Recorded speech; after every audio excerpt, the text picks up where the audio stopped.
Hello and welcome to DEI Advisors. My name is Lan Elliott on behalf of DEI Advisors, an Arizona nonprofit. And today I'm really happy to have Leslie Ng with Waramaug Hospitality with us. And Waramaug is a hospitality company that invests and owns hotels. And I actually met Leslie a number of years ago. Well, we won't say how long ago, it was a while. And I have such respect for you, Leslie, for how you handle yourself, particularly in difficult situations, because some of the things we worked on were a little challenging. And one of the things I love about doing these interviews is that I always learn new things about people, even people I've known for a long time.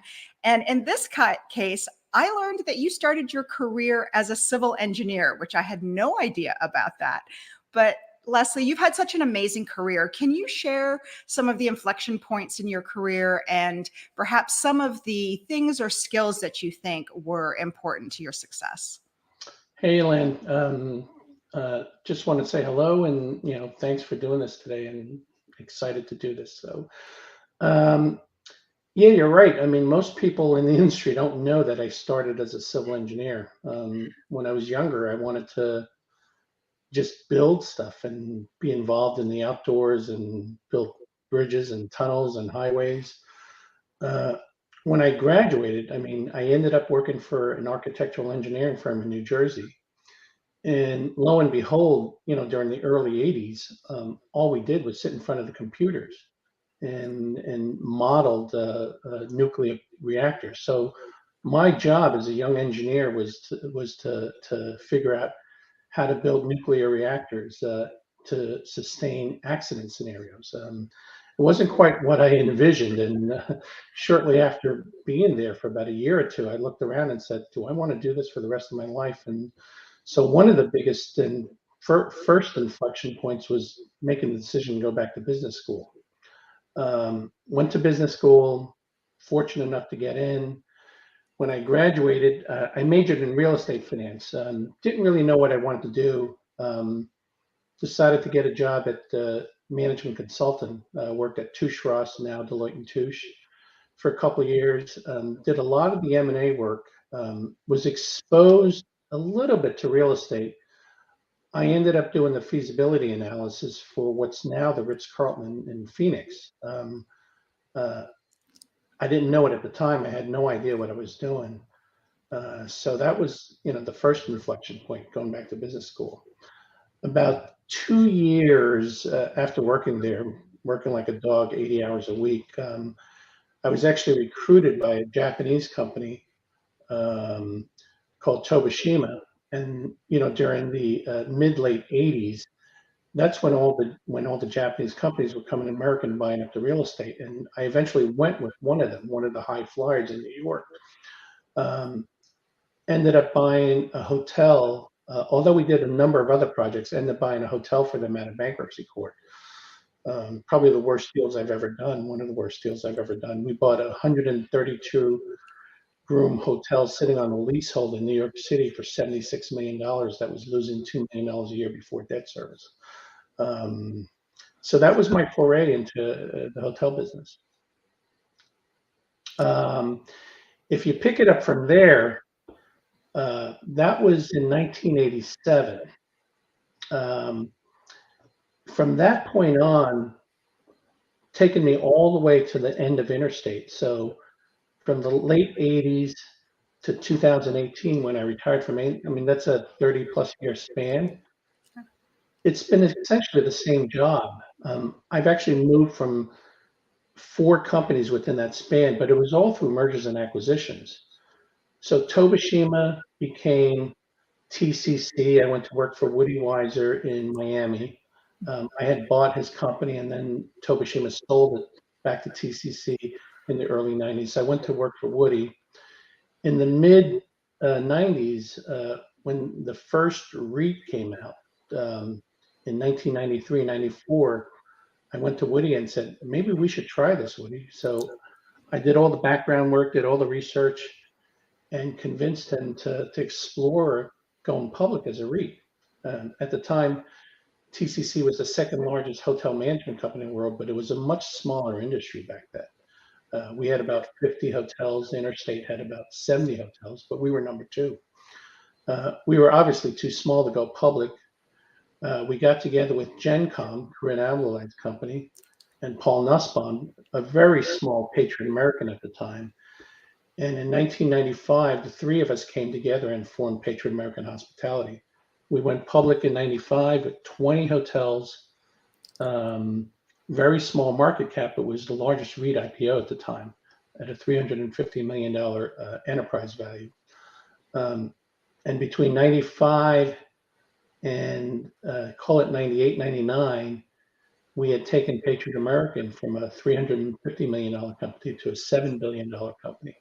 We went from 20 hotels to about 450 hotels, including buying 7 companies. One of the companies we bought was Interstate. We took Interstate private, essentially. Interstate had gone public on their own.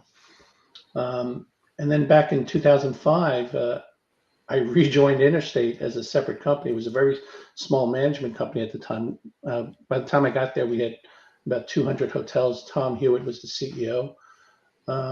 And over a 14-year period,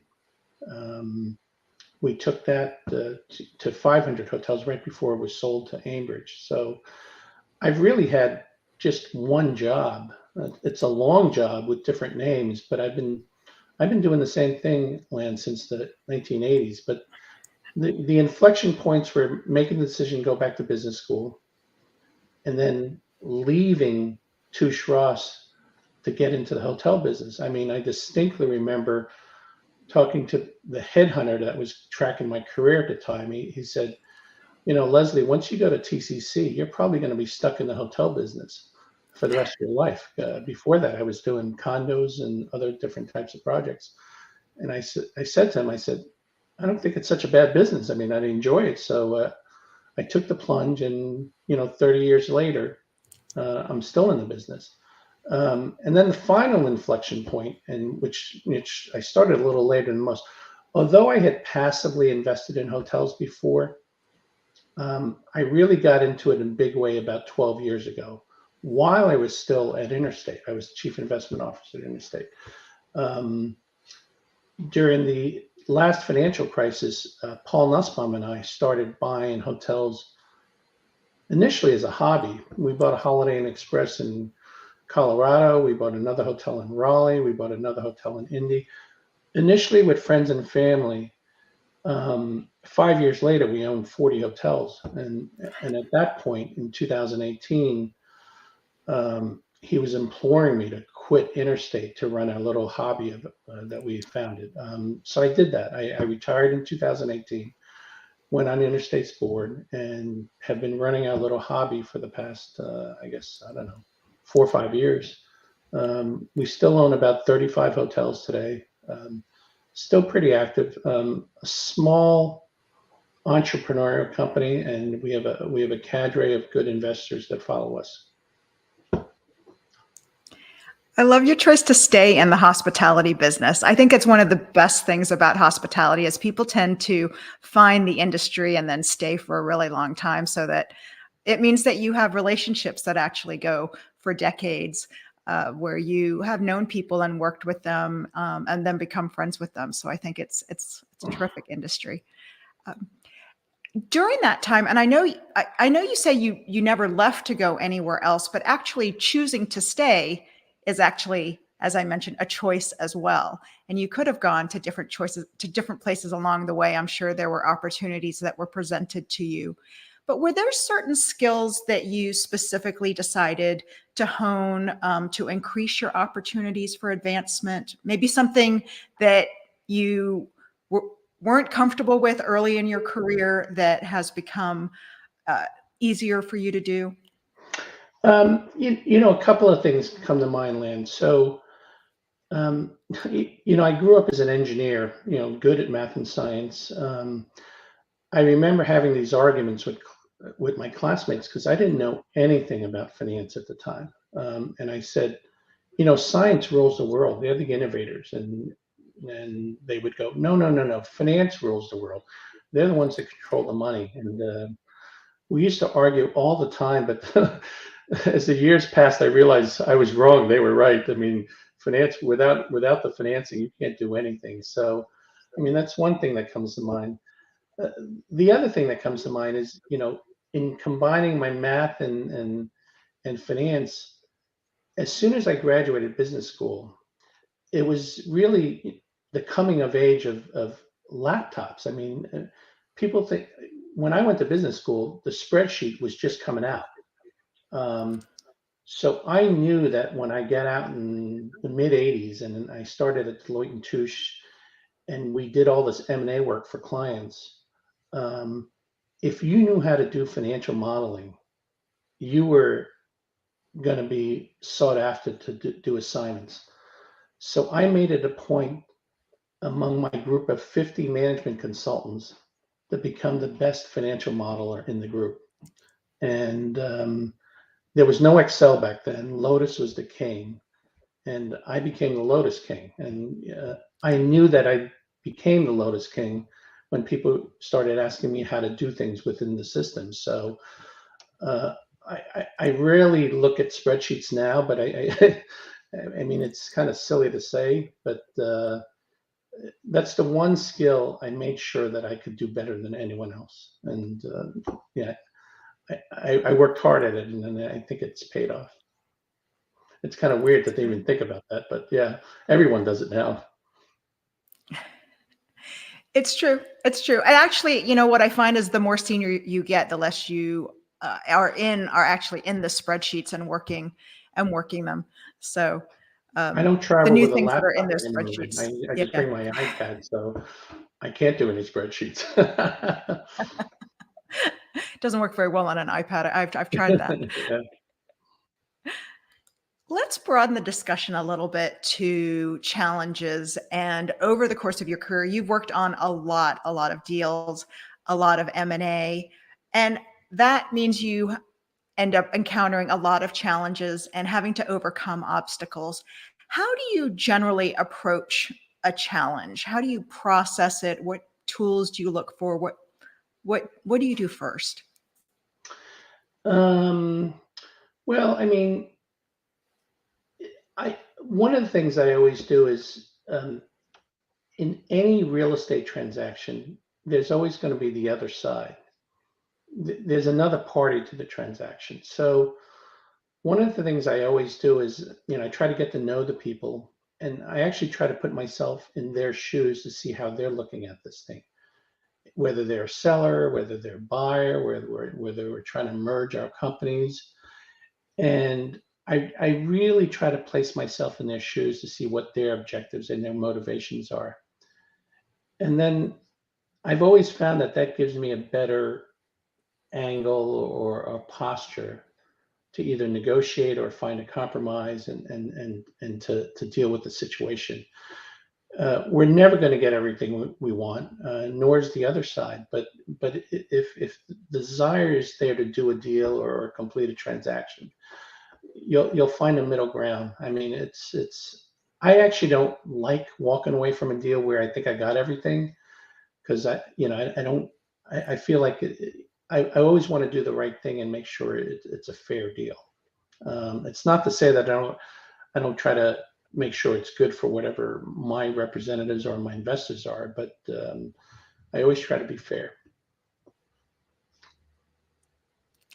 I think that's true, having worked with you. And I also really like that you always seem to be really calm and even keeled, even when things are getting a little emotional and crazy in the middle of a deal. You always approach things with a real calmness, which I appreciate. Um, it's true. Or is that only on the surface? It's funny. In thinking back, I can only think of a couple of instances where I was agitated during a negotiation, and I never take anything personally. But one thing that sticks in my head. I was working on a pretty big transaction in Puerto Rico once, and I had an attorney who happened to be a woman. She was terrific. And one of the guys on the other side made some snide remark about her being a female attorney, and I just lost it. And I don't normally do that, Len. It's not typical of me, but I just it wasn't right, and so I don't normally do that. I appreciate you standing up for that woman in the room at that moment in time. Yeah. It wasn't always like that back in the day. Oh, So no, no. There weren't that many female attorneys back then. that's true. That's true. Let's talk about taking risks because you don't get to where you are today without taking some calculated risks. And we've both been consultants in the past, and then you become on the principal side. You actually have to make decisions, and you're always taking a risk when you're committing to a deal or recommending it to your investment committee. How do you how do you approach that? And can you share maybe a time when you took a risk and it succeeded? The I'm generally a pretty conservative person at heart. I came from nothing. I mean, we were lower middle class at best. My brother was the first one to graduate college in my family. I guess I was the second. So I'm not really a big risk taker, but you're right. In our side of the business, you do have to take risks. So one example that comes to mind, we recently bought a Radisson hotel in Lansing, Michigan. It's right near the Capitol, a nice hotel. We're going to rebrand it a DoubleTree. We had lined up a capital partner as we typically do. At the 11th hour, a week before we were going to go hard, our capital partner pulled out for a number of reasons, and we don't fault them for doing it. So we still like the deal very much, and I called Paul. He called me. We looked at each other and say, "Look, are we going to go hard?" And we thought about it, and we said yes. And we didn't have a capital partner lined up, which meant we would have $1 million. For us, $1 million is decent money, or I can't remember, 1.5 million maybe. And we said at the end of the day, we like this property so much that we will buy it ourselves if we had to, and then figure it out later. And for us, we're still two individuals, so it's a big risk for us, but we were willing to do it. But it paid off, and soon thereafter, we did lock in a good capital partner, someone who we've done other deals with. So we've done that before. We seem to be doing it more and more if we really like it, because it's very competitive out there, Len. I mean, so if we didn't do it, someone else was going to buy it, and we really like that hotel. It's really great that you and Paul, though, have those years and that trust in each other that you were able to, if you both felt comfortable with it, you knew that that was something that you would do together. Yeah, it's funny. I alone probably wouldn't have done it. Paul alone probably wouldn't have done it, but together, I guess the two of us got the gumption and say, "What the heck?" I'm looking at him, and he's looking at me, and we said, "Let's go." That's great. That's great. And that leads me right into talking about developing a network and about the hospitality industry, which, as we've mentioned, business relationships can then turn into friendships, which is, I feel like I've worked on a few different things with you, and over the years we've become friends. How have you built your network, and how do you do it in a way that feels authentic to you? It's funny. Most people who know me well, Lan, know that I hate networking. I do not like going to the cocktail hours at the conferences. I rarely show up. I do not like going to social mingles for cocktails. Virtually every business contact that I've had is because I've done business with them or I've worked with them over the years. And I think it's a pretty vast network. Um, I launched a teaching platform about 2 months ago called Blue Cougar Learning. And it's my way of giving back to the young generation, where I'm teaching classes on hotel acquisitions. And to use a baseball analogy, the theme of my classes is becoming a five-tool player in hotel acquisition. So I use an analogy in baseball where, it's very rare to find a five-tool player in baseball. So I have a five-tool player in hotel acquisitions investments. And one of the tools is what I call the Rolodex. And you can do anything in this business if you're smart and you know what you're doing, except for one, and that's the network and your Rolodex. That's the one thing, one tool in your chest that can only come through time and experience. Um, and it's people that's worked with you and that's building trust with you. And I feel the same way with them. So my entire network is based on having actually done business with all these people. I'm terrible at the cocktail parties. Well, I think that cocktail parties can be really intimidating, especially, I'm an introvert. So for me, it's like 10 times more intimidating. But you were right. You have friends in the industry that you've gotten to know because you've had a chance to work with them or interact with them. It makes it a lot easier. It absolutely is.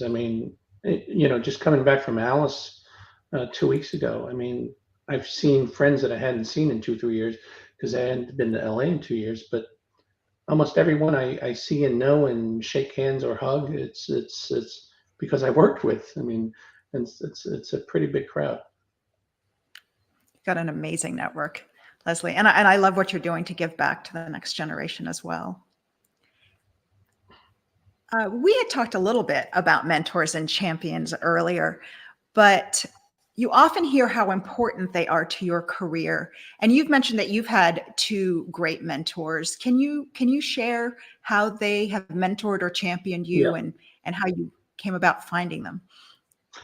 You're right. I do have two mentors. And the funny thing is, Lon, they have both passed, but they don't even know that they were, when they were alive, they didn't even know that they were my mentors. They weren't my mentors because they took me under their wing or taught me stuff. They were mentors of mine because I worked with them and I just observed how they treated people and how they worked. And I just admired it. And, and I thought to myself, I said, if I ever get to do things that they're doing, I'm going to act the same way. So the first one is Woody Weiser. He was the founder of TCC, which again was the second largest hotel company. He's a legend in the industry. He was the largest Sheraton franchisee developer. He built the Grand Bay Hotel in Miami, which is no longer there. He built the Ritz-Carlton in Key Biscayne, which is still there. But he was just such a nice man. He knew everybody. He called people by their first name. No matter how busy he was, he would invite you into the office, ask you how your family was. He was just a true gentleman. He treated people right, and it was just unbelievable. He didn't even know and like I said, he didn't even know that he was my mentor. But I almost watched everything he did, and I try to model myself in how I treat other people. The other one's not even really in the hotel business. When I was at Tobishima, the Japanese company in the late 80s, early 90s, we did partner with a very prominent developer in New York named the Zeckendorf family. Bill Zeckendorf, who was a very, very prominent, probably the biggest developer in New York during the 80s and 90s. And my company did a joint venture with him. We built a condominium project in Manhattan. And again, he was very similar to Woody. He was the guy that told me that he returned every phone call. Back then there was no cell phones or voicemails, and assistants would keep a log of people would call him. And, one day I saw his log and I said, Bill, you're going to call these people back? He goes, yeah, I am. And he says, number one, if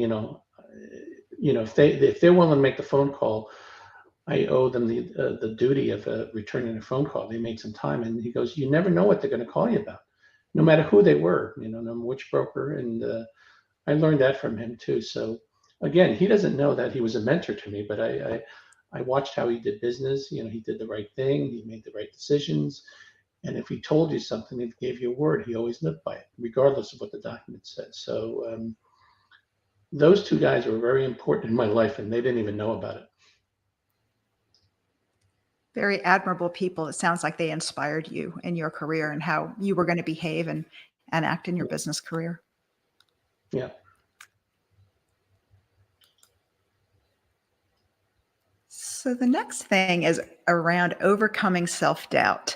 And this is something, I have to admit, when I was younger, I thought this only happened because you were younger and then it goes away over time. But I've discovered that we continue to be our our own biggest critics, and it's not something that goes away.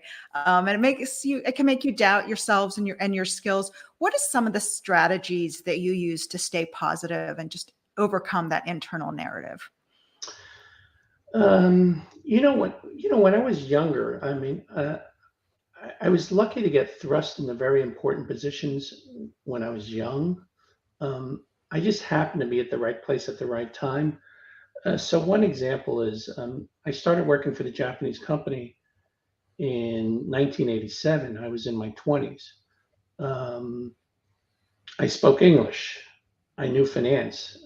Many of my colleagues couldn't speak English. So I was actually thrust front and center with all the developers and all the investors and all the brokers. And when we did projects, I was the one that put together the board presentations.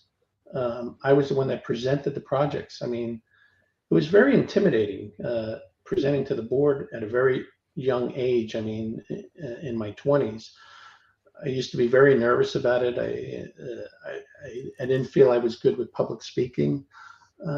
But over time, I just got more comfortable with it. I remember as I was growing up in the industry with some of these more prominent companies, we used to read scripts. We used to do a general manager conference where we had to do presentations. And along the way, like everyone else, I would prepare notes and read scripts and stuff. And we did our calls where 2,000 people were on the phone call. Finally, someone said to me once, they said, "Wait, most of you guys sound like you're reading your stuff." I said, "You're better off just speaking with no notes in front of you and just, like you're talking to someone that's sitting right next to you." And, I said, "Ray, you're right." So the next one, I threw away all my notes. And from that point on, I've never used them again. I've never written scripts, even where I'm doing a presentation in front of 2,000 people at a GM conference. I'll have some things that I want to talk about, but I just, speak from my mind or from my heart, and it works for me. I know it doesn't work for everyone, but it works for me. So it's gone a long way in doing it. Even when I teach my class, it's a day and a half. I have a deck of slides that I present, but I have nothing prepared, absolutely nothing prepared, and we just go with it and let it go where it takes us. You probably know those slides backwards and forwards and upside down at this point in time. Just the amazing wealth of knowledge you have about doing deals. Let's talk a little bit about leadership style, because we talked about your style a little bit. What are qualities that you look for in your leaders, and what advice would you offer for leaders who are looking to build a great team? I ran a fairly large group when I was in Interstate. We had about 20 people in business development, and as you alluded to, they came from all different backgrounds. I mean, the vast majority of people that I worked with weren't hotel jocks like you are, Lan. I mean, they didn't go to Cornell Hotel School or Michigan State or Penn State. I mean, they come from all walks of life. I look for people that have the energy and the desire to learn or excel. I think I have a fairly good bullshit meter. I mean, I can tell if someone's bullshitting me. It's okay if you don't know something, but don't bullshit me, and we'll teach it. And so I'm very cognizant of that. I like working with people that are straight shooters, and that's very important to me. The one thing I will say is I spent the vast majority of my time. Once you become part of my team and I have the trust in you, I will back you 100% of the way. I'll make decisions. If it goes against what the company may want to do, as you know, in the deal world, you got to make decisions quickly, and you've got to, bend the rules every here and there. And, I would oftentimes fight internally because I approved the deal, and I would say, "Don't worry, make the deal. I'll deal with our board." and we'll go to battle. But I mean, sometimes you have to make those decisions. So I like to believe that once you're in my team and I believe in you, I will back you 100% of the way. That really gives the people who work on your team the ability to have confidence to move forward, to be decisive. And it makes all the difference when you know your boss is going to have your back in the I end. mean, Len, you worked in development and stuff. I mean, you know how that goes. I mean, the worst thing that can happen is you're working with a client and you look indecisive and you got to check with 19 million people back in the home office Yeah. on whether you can do something or not. And I said, make the deal. I'll deal with the internal politics. Yeah, absolutely. You just mentioned that you have had large teams and diverse teams as well, people from various different backgrounds. That that can be challenging to manage. And diversity can be so much more. Right? Today we talk about diversity in terms of race and gender, but it can be lots of different things. It could be people who are the first college students in their families, their first generation college students. It could be people who have a really diverse way of thinking, a different way of thinking about things than the rest of the group, or maybe they come from a different background or culture. How do you ensure that you have diverse people on your team that feel heard?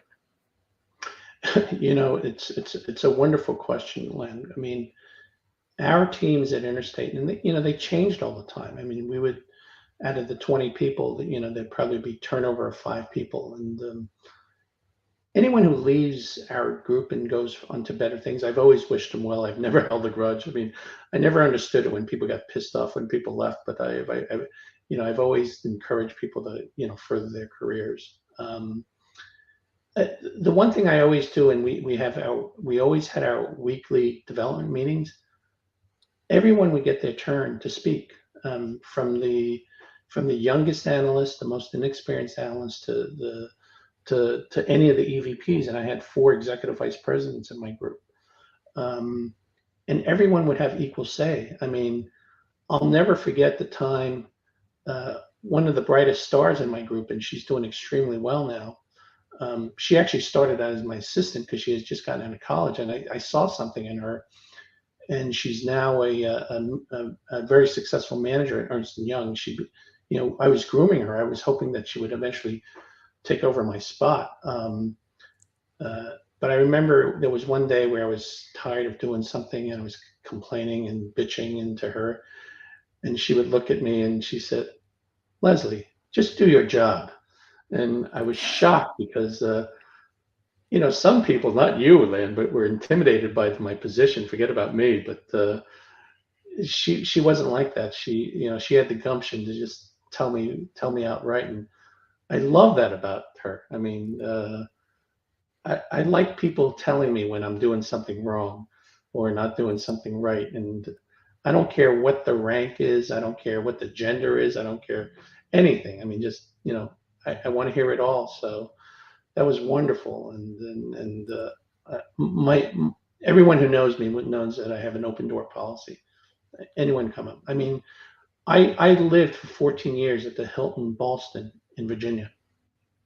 And probably my closest friend there for 14 years, I was one of the longest days, was Henry the doorman. I mean, I developed a relationship with the doorman, and we would hang out at night and there's stuff like that. So It's wonderful. I love that story. One of our favorite questions at DEI Advisors is, what advice would you give to your younger self? And I think why we like this, it really is an opportunity to reflect on maybe what you would have told your younger self if you were able to do that. So, oh man, Leslie, man, if what I would could do you? it all over again. I mean, You'd get there's a into couple. hospitality right away, right? Well, it's funny. So when I was an engineer, there was a PhD, very well respected. He was one of the scientists at the engineering company. I mean, he could have designed a nuclear power plant by himself, and I was a lowly, second year engineer. And when I was going back to business school, he pulled me aside as Leslie, don't go to business school. Why are you going to business school? I said, what do you mean? I said, I'm trying to get my MBA. And he goes, you know what they're going to do at business school, right? When I was going to this hotshot business school, he goes, they're going to teach you how to work for someone for the rest of your life. And I said, huh? And he goes, that's what they're going to teach you in business school. And sure enough, they teach, when you go to business school, you get out and you go to management consulting or investment banking, and, they teach you how to work for someone.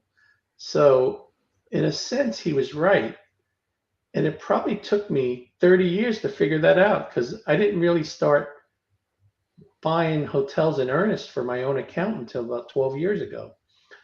So if I had to teach myself, a younger self, I had the skill set pretty early on, Len. I didn't have the financial wherewithal and maybe not the connections, but I had the fairly good skill set to do maybe 20 years ago what I did 10 years ago. So if I had to go back, I probably would have been a little more of a risk taker and entrepreneurial and gone out on my own a little earlier instead of converting my hobby into the Waramaug hospitality that we have today. But I did well in these companies that I worked for, but I guess at the end of the day, the entrepreneurial stuff makes me happier. So that's the one advice I would give. I love that. You're not the only person who's been on here who has said their advice to their younger self would have been to buy hotels earlier for their own account. So. Oh yes, I'm sure 80% of the people you talk to wish they could have done it. And that's what I'm teaching in my class. That's excellent. That's excellent. So Leslie, we're coming to the end of our time together.